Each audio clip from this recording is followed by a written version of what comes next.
안녕하세요. 오늘은 동아시아 불교에 대해서 보는데 동아시아 불교의 특징들이 있어요. 그거 하고 불교를 통한 교류의 모습이 쭉 언급이 될 거고요. 그다음에 이 불교가 동아시아 사회에 끼친 영향이 언급이 됩니다. 그 중에서 맨 마지막에 언급되는 부분을 지금 여기서 얘기를 하려고 합니다. 일단 이 불교요. 이 불교가 끼친 영향이에요. 영향인데 어디에 동아시아에 끼친 영향이라는 거죠. 뭘 볼 수 있냐면은 첫 번째 이 동아시아에 들어온 불교는 불교의 여러 저기 중에서 이 대승불교죠. 그쵸? 대승불교는 이타행을 강조한다고 했어요. 다른 사람을 도와주는. 그러니까 다른 사람을 도와줘야 되겠죠. 그래서 다른 사람을 도와주는 기관을 만들게 돼요. 그러다 보니까 이 불교가 자연스럽게 이 빈민, 가난한 사람들을 구제해주는 역할을 많이 했습니다. 어, 그래서 무슨 뭐 무진장이라든지 비전원이라든지 뭐 이런 것들이 다 여기 이 불교 세력과 관련이 있어서 나타나는 현상들입니다. 꼭 이제 불교에서만 100%한 건 아니지만 불교와 깊은 관련이 있어요. 그러다 보니까 또 하나의 이 특징은 이 대승불교로 들어오기도 했지만 또 하나는 이게 이제 지배층 중심으로 받아들여졌죠. 그쵸? 지배층 중심의 수용이라고 하는 두 가지 특징을 갖고 있는 거예요. 이 동아시아 불교는. 그런데 그 불교가 어려운 사람들을 도와줘요. 그러다 보니까 이 불교에 의해서 그 불교를 많이 믿는 지배층이 어려운 사람들을 도와주는 거죠. 불교의 이타행, 대승이라고 하는 것 때문에. 그러다 보니까 아래 신분 사람들은 위에 신분 사람들이 좀 도와주는 거죠. 좀 고맙죠.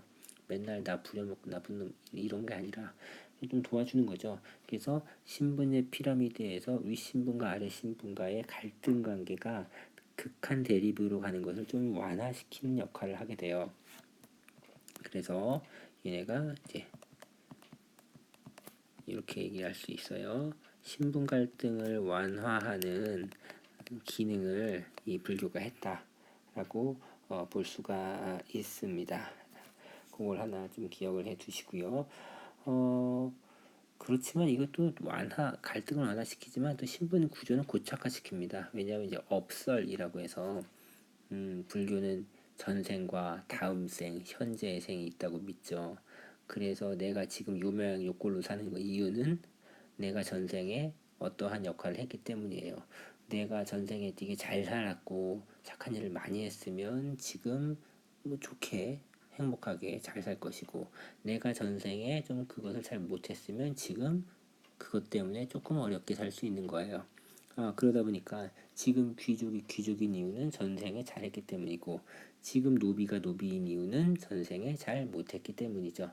너는 노비가 된 이유는 네 때문이다라는 거예요. 책임이 나한테 있으니까 감수해야겠죠. 신분 구조가 고착되는 그런 역할도 하긴 합니다만 아무튼 빈민구제와 신분 갈등의 완화의 소지를 갖고 왔다라는 거 하나 기억해 두시고요. 그 다음에 좋은 것만 있냐면은 그런 건 아니고요. 문제점도 상당히 많아요. 문제점을 살펴볼게요. 문제점은 일단 이 국가에서 주도적으로 해가지고 불교를 지원을 하다 보니까 국가에서 이 불교 사원에는 세금을 면제해주는 그런 특혜를 많이 줬어요. 그리고 그 사원에서 일하는 사람, 승려들, 그쵸?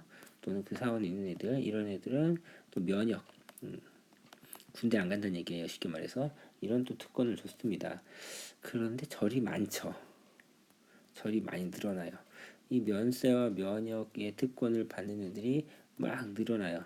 막 늘어나다 보니까 이 국가가 세금을 걷어야 하는 땅과 군대에 가야 할 사람이 부족해져요. 다시 말하면 그것은 국가 재정이 악화되는 원인이 되기도 합니다. 그 나라의 문제점을 일으키기도 했었고요. 또 두 번째는 이 세금도 안 내고 뭐 군대 복무 의무도 없고 뭐 놀겠어요. 열심히 일해서 돈 벌었겠죠. 그쵸? 그것까진 좋은데. 그래서 이들이 막 돈을 벌어서 결국에는 땅을 샀을 거 아니에요. 그쵸? 토지를 넓게 집적하기 시작합니다. 근데 이들이 넓은 토지를 이용해서 여기서 나오는 수입으로 뭘 하냐면은 고리대를 해요. 높은 이자를 높게 받아서 대출해 준다는 뜻이에요. 그래서 뭐 러시안 캐시 같은 거 있잖아요. 산화머니 뭐 그런 거 했다는 거예요.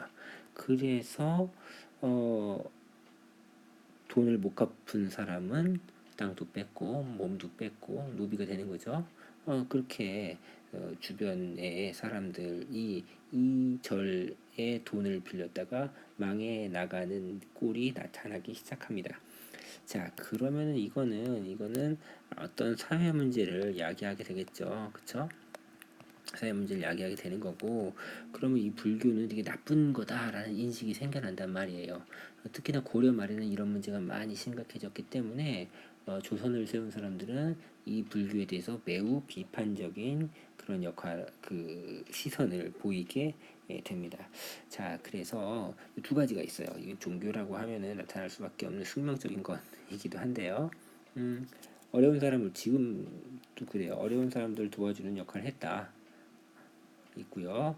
그다음에 나쁜 점으로는 국가 재정을 악화시키는 기능도 하고 고리대 이용해서 스님들이 고기 맛을 한 거죠. 고기 사 먹었겠죠. 사회 문제를 유발하는 그런 문제점이 있었다는 거예요. 자, 그러면 여러분들이 좀 이제 생각할 것 하나를 좀 공개를 해볼게요. 이런 것을 우리가 이렇게 불러요. 종교의 세속화라고 불러요. 종교의 세속화라고 하거든요. 종교가 이제 깨끗하고 사랑을 실천하고 자비를 실천해야 되는데 돈 맛을 알아가지고 그렇게 하는 거죠. 이런 걸 종교의 세속화라고 하는데 이 종교의 세속화에 대한 그 해결책 어떻게 이거를 해결할 수 있을까? 해결책을 한번 생각해 오는 게 여러분들 과제가 될 겁니다. 과제가 될 거고요. 다음에 조금 더 나아가서 아니 그러면 어차피 종교인들도 돈을 이렇게 많이 번단 말이야. 그럼 뭐 세금 내야 되는 거 아니야? 이런 생각을 할 수도 있어요. 그래서 또 하나는 종교 재단에 대한 교회나 절 이런 종교 재단에 대한 과세 문제, 세금을 징수한다는 얘기예요. 그래서 종교인들 세금 안 내거든요. 그런데 종교인들에게도 세금을 내야 되는가에 대한 본인의 생각 두 가지를 여러분들이 적어 오면 되겠습니다. 이게 숙제고요. 혹시 관련해서 조금 더 생각을 해보고 싶은 학생이 있으면 책을 하나 추천을 할까 합니다. 강효백 씨가 쓴 이 책이 있어요. 한국사회 이슈라는 책이 있어요. 한국사회 이슈 백선이라는 책이 있습니다. 이 책 중에서 이슈가 100개잖아. 100개 중에 하나가 종교의 과세 문제에 대해서 언급된 게 하나 있을 거예요.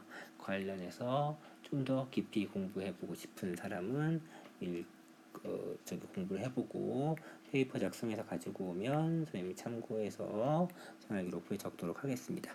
자, 그럼 오늘은 여기까지 할게요.